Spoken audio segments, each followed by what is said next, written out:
Addicts do not crave their drug of choice.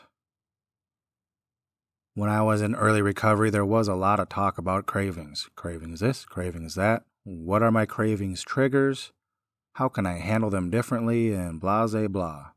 It appears that these damn cravings sure had a lot to do with why stopping my drug was so difficult. And then also, staying stopped. FYI, staying stopped is different than just stopping. I can recall the belief that I and many others held before I even quit. You will crave your drug for the rest of your life. That's quite a sentence. And it's complete and utter bullshit.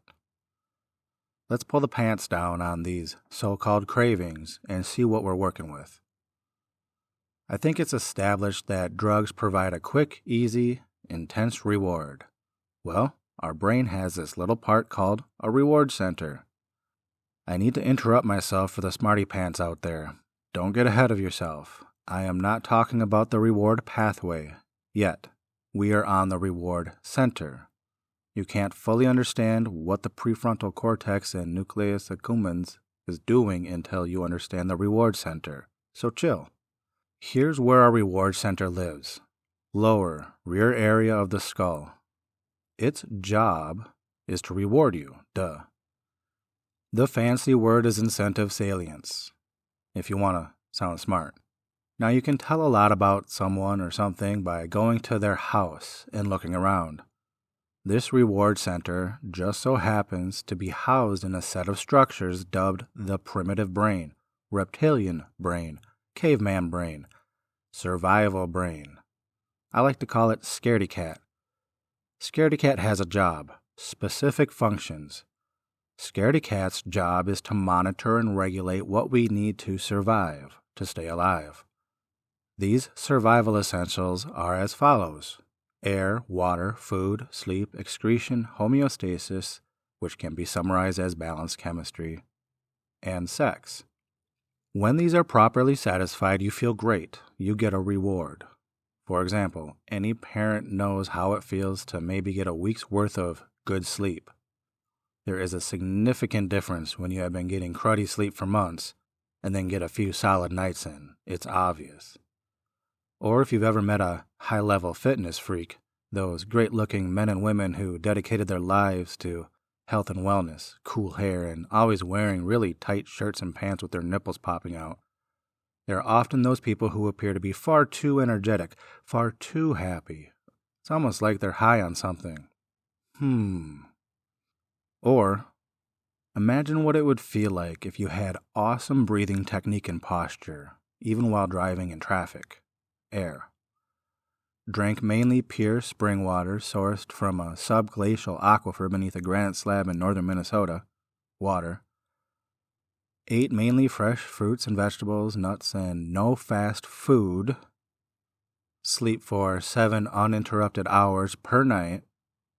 Cardio, sweated out the toxins. Regular bowel movements, excretion. Balanced blood sugar, minimal stress chemistry, and have healthy pH levels. You probably don't even know what pH levels measure, but you will. Everyone knows you can get an awesome reward from taking care of yourself in this way.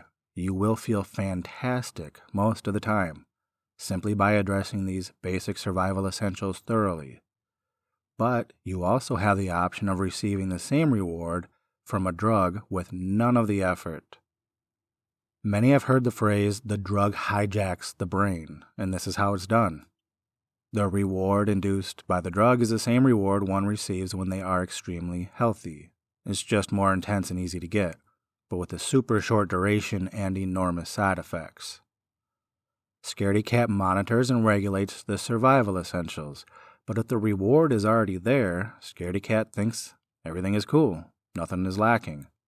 Scaredy cat thinks this person has all the necessary oxygen, hydration, nutrition, rest, balanced chemistry it needs, and the levels of such things are at sexy Mr. and Mrs. Muscle-Tit standards. Good job. So here's the big question. What do you think happens when the drug, which now represents everything Scaredy cat is supposed to monitor and regulate, is suddenly taken away? What does Scaredy Cat think is happening when the thing that replaced air, water, food, sleep, homeostasis, and excretion, the survival essentials, has disappeared? 1 minute your body believes it's fit as a fiddle, and therefore the mind is calm as well. And over the course of a few hours, everything your body and mind thought it had on full begins to disappear until, poof, it's all gone. Scaredy Cat thinks you are dying and sounds the alarm to the entire nervous system. This is why drunken puddle bums don't mind their conditions of squalor. Their body and mind have been tricked into believing they have all the food, water, sleep, shelter, clothes, etc. they need while they're on the drug. So they simply stay on the drug. They see no need to work to get these things because it's already bundled in a cheap bottle. Same with the lazy teen addict. They use a self-prescribed medication to flood their body and mind with a lie, which tells them they have everything they need to live a happy, healthy life. And that's what removes the motivation to get up, get out, and get something. When their stash runs dry, the survival alarms go off, but instead of rehydrating, making salads, finding proper shelter for repeated quality sleep, and practicing mindful breathing, all I need to do is hunt down another drink. You might say, well, those guys are down in the dumps, so they use it to feel better because their life is out of order. Okay, well, what about the successful people, the people who seemingly have it all? Why can't they just stop? This is something we hear about all the time with famous actors and musicians and millionaires. They have the life everyone tells themselves they want. A great career, family, mansions, awesome new cars, vacations, chefs, large bank accounts. Personal trainers, maids, popularity. They can take a year off if they want. You name it, they got it. But many throw it all down the toilet with drugs. Here's where we finally get to the Tootsie Roll center of the Tootsie Pop. They can't stop poisoning themselves because once the drug is taken away, the fake, artificial rewards go away with it. And then Scaredy Cat sounds the alarm, signaling to that addict's entire nervous system that they are dying. They have nothing to survive on. Why are they willing to lose it all for the drug? Because survival trumps everything. It's as simple as that. It makes no difference whether the threat is real or fake. It does not matter what the external reality is. Not when Scaredy Cat believes it doesn't have water and is dehydrated, doesn't have food and is starving, no shelter, no sleep, and no air. The above answers many assumptions like, well, it's not like someone's holding a gun to their head. As you can now see, it's exactly like that. That's exactly what the subconscious, primitive brain thinks is happening. If you have ever taken an addict's stash and flushed it down the toilet, you know they get really pissy, panicky, or super angry if they can't just run out the door and buy some more. It's as if you threaten their life in some way. It's not because they think they really want it, more like they think they need it to live. But it's subconscious. They don't think it, they feel it. It's called fear. I'm going to keep repeating myself. The addict most likely has no clue all this is going on. To them, and everyone around them, it looks like pure insanity. The closest explanation an addict has most likely received about their madness is someone told them, it's all in your head. Most likely making them feel more insane. And in some way, it is all in their head, but no one explains what it is. If Scaredy Cat is screaming and pulling on every nerve in your body and brain, how much help would it be if someone's grand gesture of all-knowing wisdom were to tell you it's all in your head? That's it. That's all they got for you. Oh, and maybe go somewhere else and get some help. Good luck. And when you do, the people there pretty much tell you the same thing. The cravings come from the need to solve the survival problem, to shut Scaredy Cat up. Even if the addict has accrued massive negative consequences in their external life, their external world, legal, marital, financial, general health, losses, it still doesn't compare to the torture of feeling like you're dying internally every minute for days and not knowing why. And to twist the knife even more, the only way the addict has learned how to find relief from this feeling of dying thus far is to consume more of the poison that's killing them. How's that for positive and negative reinforcement? A kiss to get you going and relentless lashings to the back if you stop.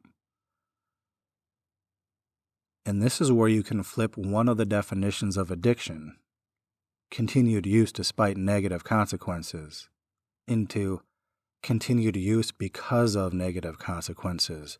One external and doesn't matter, one internal and very much does.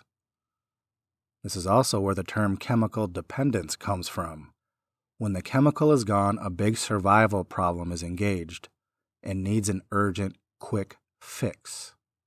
But the body doesn't want the poison. It wants what it needs to survive, and Scaredy Cat is yelling at the sufferer to take care of it. And this is what I was trying to convey in the intro section of all this. The counselor will say chemical dependence is a condition caused by chronic use of a tolerance-forming drug in which abrupt or gradual drug withdrawal causes unpleasant physical symptoms. They don't separate withdrawal from cravings, but you must.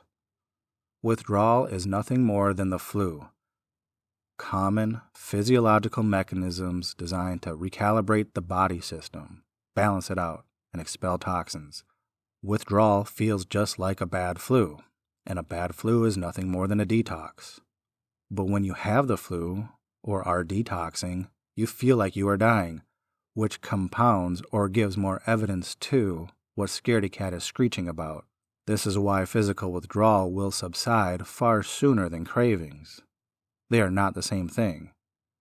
But since most professionals don't understand how this all works, they give it cute little titles that make no sense, like post-acute withdrawal, a second withdrawal weeks and months after detoxification is complete. So, I just said that withdrawal symptoms give more evidence to support what Scaredy Cat is scratching a hole in the wall over. But gives more evidence to who? Mr. Potato Head, that's who. Mr. Potato Head is the name I have given the prefrontal cortex. It's right there, right behind the forehead. It is known for many functions: self-reflection, memory, emotional processing, sensory processing, motor control, and planning. What most would consider the thinking and decision-making part of the brain.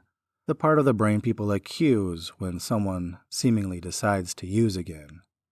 Mr. Potato Head has the capacity to know better. He knows what will happen. He can predict the outcome of the drug use, but chooses to do it anyway. Why?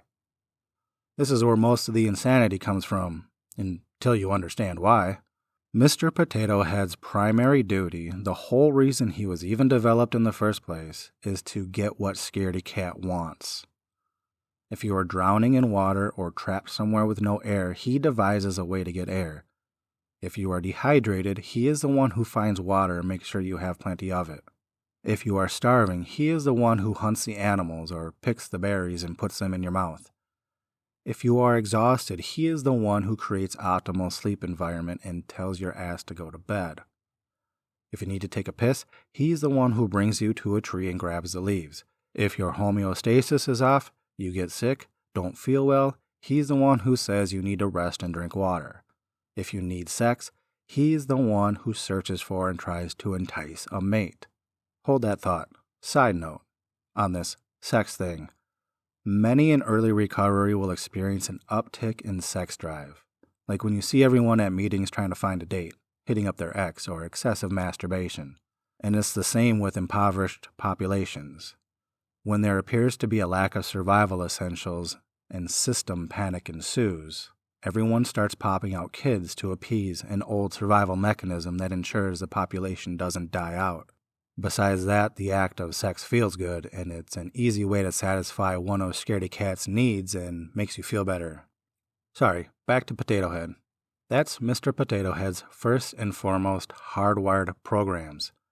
Essentials are priority. Before he gets to plan vacations and go to work, this is his first job.